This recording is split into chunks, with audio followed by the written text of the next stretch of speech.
परम सत्कायोग गुरु प्यारी सात संगत जी राधा स्वामी जी। सात संगत जी, अक्सर जब भी संगत को मालूम चलता है कि आज बाबा जी ने दर्शन देने हैं तो संगत पहले से ही बाबा जी के इंतज़ार में सत्संग घर पहुंच जाती है और दर्शनों का इंतज़ार करती है। फिर बाबा जी बारी बारी से सबको दर्शन देते हैं।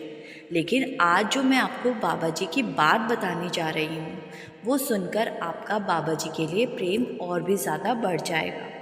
जब बाबा जी ने एक फल सब्जी बेचने वाली गरीब सत्संगी अम्मा का इंतज़ार किया और जब सेवादारों ने बाबा जी को सत्संग खत्म होने के बाद भी वहाँ बैठकर किसी का इंतज़ार करते देखा तो बाबा जी ने कहा, मुझे किसी के दर्शन करने हैं। सात संगत जी, आपसे मेरी एक ही विनती है जी, साखी अच्छी लगे तो कमेंट में राधा स्वामी ज़रूर लिख दीजिएगा। ये बात बड़े महाराज जी के समय की है। उस समय डेरे के बाहर एक बुजुर्ग अम्मा फल और सब्जी का ठेला लगाया करती थी। अम्मा का दुनिया में सतगुरु के अलावा कोई और नहीं था। अम्मा बहुत ही बूढ़ी हो चुकी थी और बहुत कमज़ोर भी थी। अम्मा का भजन सिमरन और सेवा भाव भी बहुत था। बाबा जी पर अम्मा का अटूट विश्वास था। सात संगत जी, उस समय बड़े महाराज जी रोज़ संगत को सत्संग फरमाया करते थे और दर्शन दिया करते थे। अम्मा ने एक असूल बनाया हुआ था कि दिन भर में फल सब्जी बेचकर जितने भी पैसे अम्मा कमाती थी उसमें से अपनी उस दिन की रोटी और अन्य किसी ज़रूरी सामान का पैसा निकालकर बाकी सारा पैसा डेरे में दे दिया करती थी। अम्मा रोज़ शाम को महाराज जी का सत्संग सुनने जाती और महाराज जी के दर्शन करने के बाद अपनी दिन की कमाई वहाँ सेवा में डाल देती। अम्मा ऐसा कई सालों से कर रही थी। ठेले के पास ही अम्मा ने अपने रहने के लिए एक छोटी सी झोंपड़ी बनाई हुई थी। एक दिन बहुत तेज़ बरसात हुई और उस दिन अम्मा के फल और सब्ज़ी नहीं बिक सके क्योंकि बरसात के कारण ग्राहक बाज़ार में नहीं निकल रहे थे। ग्राहक के इंतज़ार में अम्मा पूरा दिन बैठी रही, लेकिन एक भी ग्राहक नहीं आया। अब शाम का समय हो गया और महाराज जी ने सत्संग फरमाना शुरू कर दिया। लेकिन अम्मा ही मन सोच रही थी कि आज खाली हाथ डेरे में जाऊंगी तो सद्गुरु को कैसा लगेगा, और वो वहीं बाहर ही अपने ठेले पर बैठी रही। इधर रोज़ की तरह महाराज जी ने सत्संग फरमाया और संगत को दर्शन दिए। और जब सारी संगत वहाँ से चली गई तो सेवादारों ने देखा कि महाराज जी अपनी गद्दी पर ही बैठे हुए हैं। काफ़ी देर देखने के बाद एक सेवादार महाराज जी के पास गया और जाकर पूछने लगा कि महाराज जी, मेरा कोई हक तो नहीं है कि आपसे यहाँ बैठने का कारण पूछ सकूँ, लेकिन रोज़ की तरह आप सत्संग फरमाने और दर्शन देने के बाद सत्संग पंडाल से निकलकर अपनी कोठी में जाते हो। आज काफ़ी देर होने के बाद भी आप यहीं बैठे हो, इसीलिए मैं आपसे पूछने चला आया। तो महाराज जी ने मुस्कुराते हुए कहा कि मैं किसी का इंतज़ार कर रहा हूँ, मुझे उसके दर्शन करने हैं, लेकिन आज वो आई नहीं। तो सेवादार हैरान रह गया और सोचने लगा कि जिनके दर्शन करने के लिए संगत इतनी दूर दूर से आती है, आखिर उनको किसके दर्शन करने हैं। तो सेवादार ने कहा कि महाराज जी, मैं आपकी बात नहीं समझ सका। तो महाराज जी ने कहा कि डेरे के बाहर जाओ और वहाँ सब्जी की एक दुकान पर एक बूढ़ी माई बैठी होगी, उसको यहाँ लेकर आओ।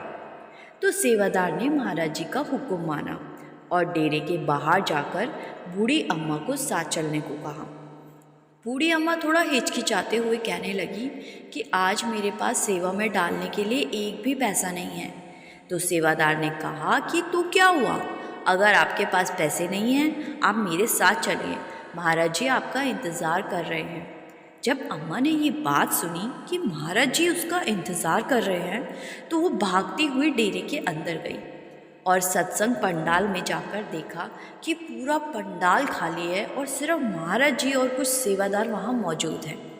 ये देखकर अम्मा की आंखें भर आई और फिर महाराज जी ने उससे पूछा कि अम्मा, तुम आज आई क्यों नहीं। तो अम्मा ये सुनकर हैरान थी कि महाराज जी को कैसे पता कि मैं यहाँ रोज़ आती हूँ। तो अम्मा कहने लगी कि हे मेरे सच्चे पातशाह, आज मेरी दुकान में एक भी पैसे की बिक्री नहीं हुई और आज मेरे पास डेरे में देने के लिए कुछ नहीं था, इसीलिए मैं आज डेरे में नहीं आई। तो महाराज जी ने मुस्कुराते हुए कहा कि अम्मा, तुझे किसने कहा कि डेरे में रोज़ कुछ ना कुछ देना है? तो अम्मा कहने लगी कि महाराज जी, मैं पिछले कई सालों से अपनी कमाई को डेरे में देती आ रही हूँ, लेकिन आज एक भी ग्राहक नहीं आया। तो महाराज जी ने समझाया कि अम्मा, मालिक देने वाले के भाव से खुश होता है। मालिक के घर किसी चीज़ की कमी नहीं है। मालिक तो देने वाले का भाव देखकर ही प्रसन्न हो जाता है। सच्चे और निस्वार्थ भाव से दिया गया 1 रुपया भी उस 1 लाख रुपए से कहीं ऊपर है, जो किसी लालच या किसी इच्छा को पूरा करवाने के लिए मालिक के घर दिया गया हो। और आज तेरी दुकान में एक भी ग्राहक इसीलिए नहीं आया क्योंकि आज तक तुम मेरे दर्शन करने आती थी और आज मुझे तेरे दर्शन करने थे। ऐसा सच्चा भाव और ऐसी सच्ची श्रद्धा आज तक बहुत कम लोगों में होती है। महाराज जी की बातें सुनकर अम्मा के आंसू झरझर बह निकले और इसके बाद महाराज जी ने अम्मा को कहा कि माई, अब से तुझे इस उम्र में कोई दुकान लगाने की ज़रूरत नहीं है और ना ही अकेले रहने की ज़रूरत है। अब से तू यहीं डेरे में रह और यहीं डेरे में सेवा किया कर, भजन सिमरन किया कर। इस उम्र में तुझे सहारे की ज़रूरत है। यहाँ रहकर जो भी सेवा तुझसे हो सके वो कर और ज़्यादा से ज़्यादा समय भजन सिमरन को देना।